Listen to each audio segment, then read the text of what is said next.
Shalom adik-adik yang terkasih dalam Tuhan kita Yesus Kristus. Selamat pagi untuk kita semua. Kita akan beribadah kepada Tuhan. Untuk itu kakak mengajak kita semua buka bersama-sama dalam nyanyian Rohani 3.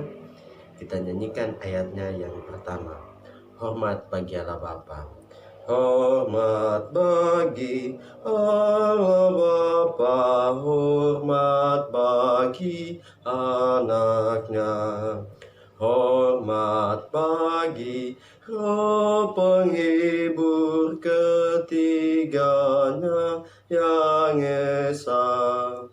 Haleluya, haleluya, ketiganya yang esa. Ya, kita berdoa. Mari kita berdoa. Tuhan Yesus yang baik, terima kasih untuk kasih penyertaan-Mu selalu bagi kami Tuhan. Tuhan, terima kasih untuk kasih setia-Mu selalu bagi kami Bapa. Bapa kami yang ada dalam kerajaan surga, terima kasih karena Engkau telah menjaga kami di sepanjang tahun ini Bapa. Sekarang kami ada di penghujung akhir tahun ini Bapa. Karena Bapa Engkau selalu sertai kami, lindungilah kami dalam kehidupan kami masing-masing Bapa. Sekarang kami akan beribadah kepadamu. Kami mohon tuntunan Roh Kudus-Mu selalu menyertai kami. Dalam nama Tuhan Yesus Kristus kami telah berdoa. Haleluya, amin. Iya adik-adik, sekarang kita akan bermazmur bagi Tuhan. Kakak mengajak kita semua buka dalam kitab Mazmur pasal 7. Kita bacakan satu ayat, yaitu ayatnya yang ke-18 secara bersama-sama. Setelah kakak membacakan perikop. Jika adik-adik semua sudah mendapat, untuk itu kakak membaca perikop dan kita semua baca secara bersama-sama. Allah Hakim yang adil. Kita bacakan ayatnya yang ke-18. Aku hendak bersyukur kepada Tuhan karena keadilannya dan bermazmur bagi nama Tuhan yang maha tinggi. Amin. Adik-adik, sekarang kita akan mengaminkan mazmur pujian kita dan kita bernyanyi bersama-sama dalam nyanyian Rohani 4. Kita nyanyikan ayatnya yang pertama. Kudus, kudus, kuduslah.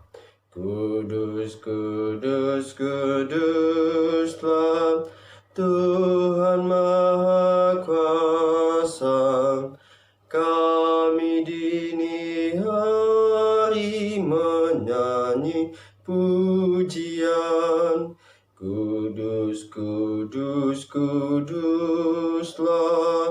pemerintah masa, Allah dan Raja, kaum sekalian.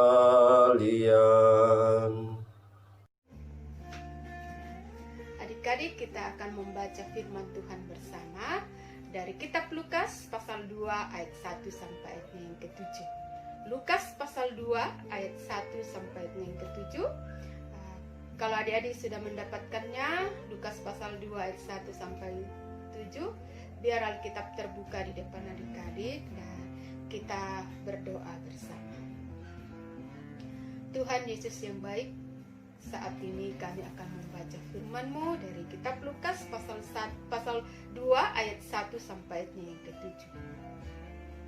Kuasailah kami dengan Roh Kudus-Mu, ampunilah salah dan dosa kami.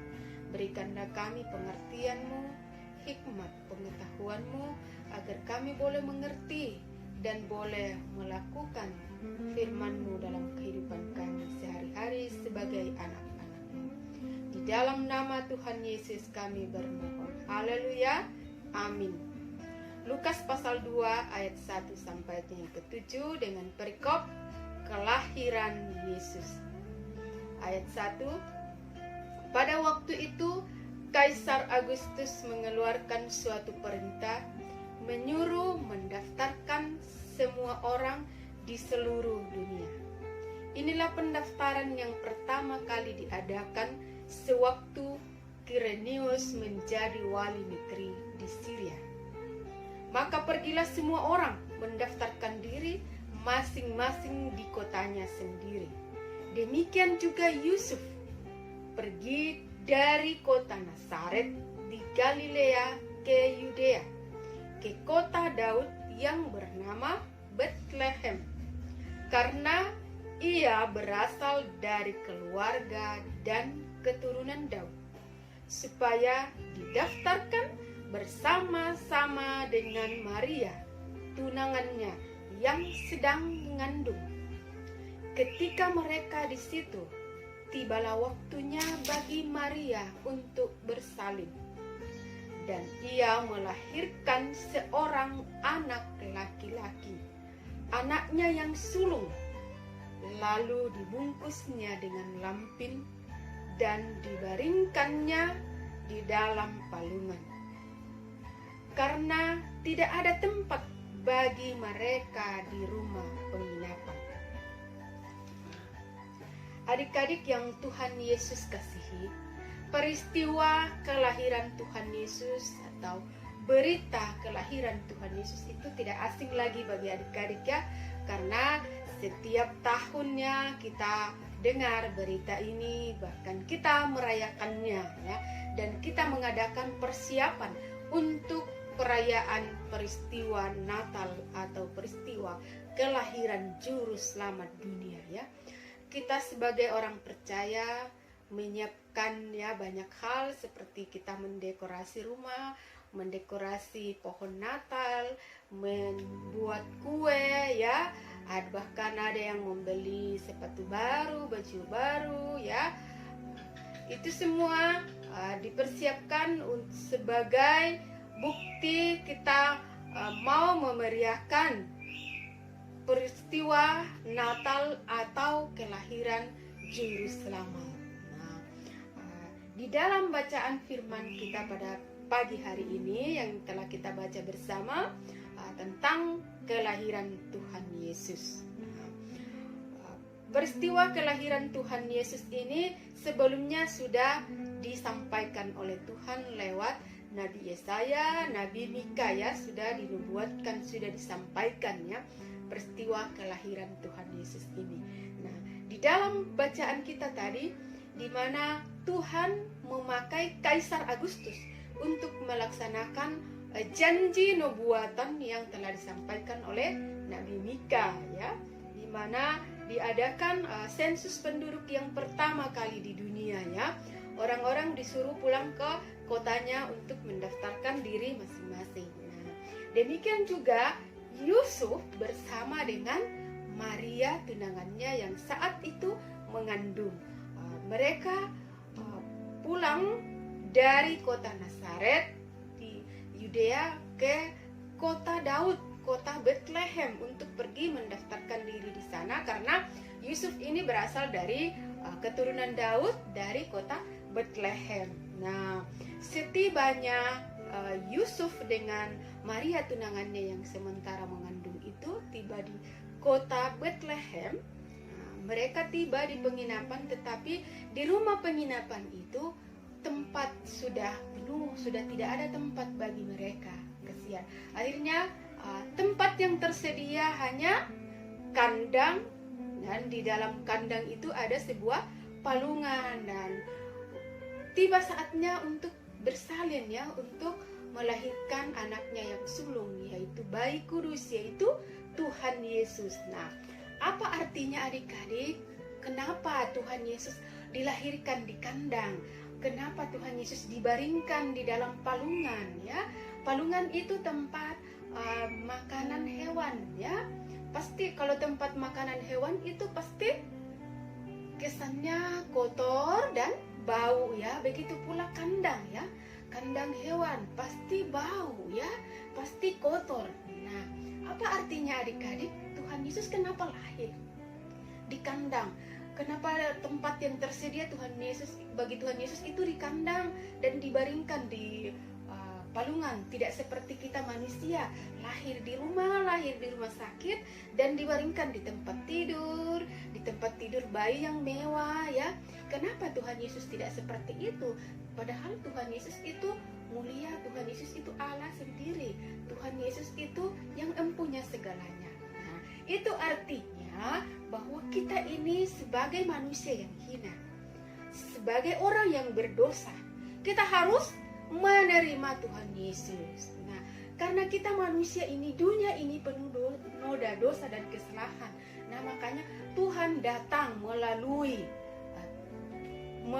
dirinya sendiri, melalui manusia Tuhan Yesus. Jadi Tuhan Yesus itu lahir bukan atas hubungan suami istri Maria dengan Yusuf, ya, tidak. Tuhan Yesus itu dikandung oleh Maria dari Roh Kudus. Jadi bayi Tuhan Yesus itu bukan terjadi di dalam rahim Maria itu atas hubungan suami istri seperti kita lahir ada di dalam rahim ibu kita, karena ada hubungan suami antara ayah dengan ibu kita. Makanya kita hadir, kita ada dalam dunia ini. Tetapi bayi Tuhan Yesus ini itu lahir dengan Roh Kudus, dikandung oleh Roh Kudus, bukan antara hubungan suami istri Yusuf dengan Maria. Nah, kita adalah manusia yang berdosa, kita manusia hina, ya. Jadi kita harus bersedia menerima Tuhan Yesus, ya. Seperti kandang hewan, palungan yang kotor, kita bersedia untuk menerima Tuhan Yesus supaya kita dibersihkan. Nah, kalau adik-adik bersedia menerima Tuhan Yesus, berarti adik-adik mengasihi Tuhan Yesus. Kalau adik-adik mengasihi Tuhan Yesus, apa yang dilakukan? Tentu mengikuti perintahnya, melakukan hal-hal yang benar, melakukan kebaikan, melakukan semua apa yang Tuhan kehendaki. Mulai dari rumahnya, dengar-dengaran kepada kedua orang tua, rajin belajar, ya, rajin bekerja, membantu orang tua. Itu adalah bukti bahwa adik-adik mengasihi Tuhan Yesus, adik-adik menerima Tuhan Yesus, menerima kelahiran Yesus dalam kehidupan adik-adik. Karena adik-adik bersedia seperti palungan yang kotor, bersedia seperti kandang yang hina, menerima kelahiran Yesus Kristus. Karena sudah tidak ada tempat di rumah penginapan waktu itu, ya. Jadi tempat di rumah penginapan itu full, sudah penuh dengan orang-orang karena banyaknya orang pulang ke kotanya masing-masing. Nah, tempat yang tersedia, tempat yang bersedia menerima Tuhan Yesus adalah kandang yang hina, dan tempat untuk membaringkannya adalah palungan. Nah, itu adalah bukti bahwa sebagai simbol bahwa kita ini manusia penuh noda dosa.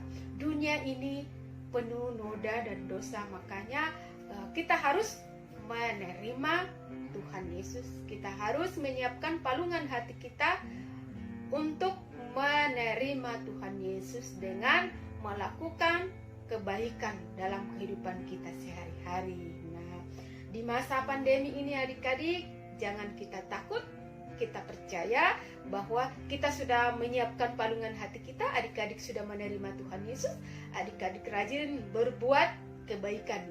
Itu yang Tuhan Yesus mau, supaya kita tetap mengerjakan keselamatan kita itu tetap ada di dalam perlindungan Tuhan apabila kita tetap melakukan apa yang benar, apa yang baik, supaya kita tetap selamat masuk di surga, bertemu dengan Tuhan Yesus muka dengan muka nanti di surga ya.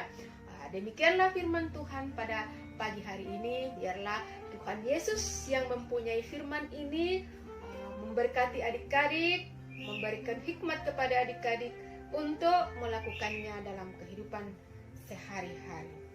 Terpujilah Kristus selama-lamanya. Haleluya. Amin.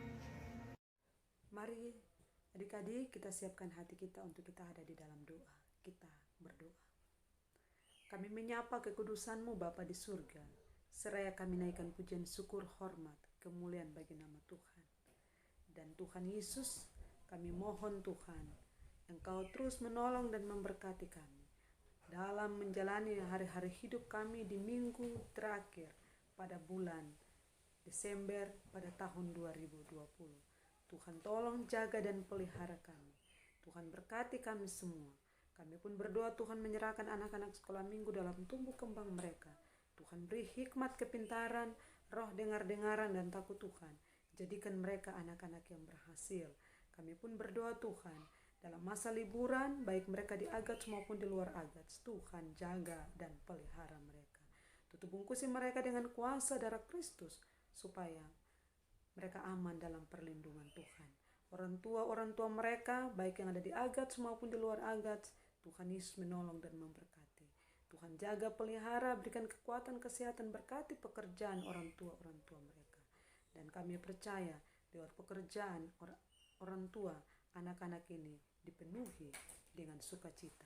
Kami pun berdoa Tuhan mempertaruhkan dalam situasi pandemi. Semua orang yang sakit, Tuhan Yesus jamah dan sembuhkan mereka di dalam nama Yesus. Tuhan berkati para medis, Tuhan berkati pemerintah kami, Tuhan berkati TNI Polri, Tuhan berkati gereja Tuhan, para pendeta, majelis jemaat, badan pelayan unsur, guru-guru sekolah minggu. Tuhan memberkati.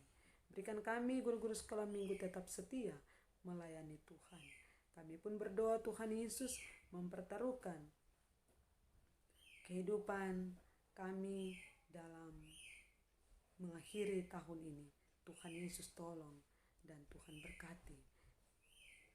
Dan kami bawa seutuhnya seluruh pergumulan kami.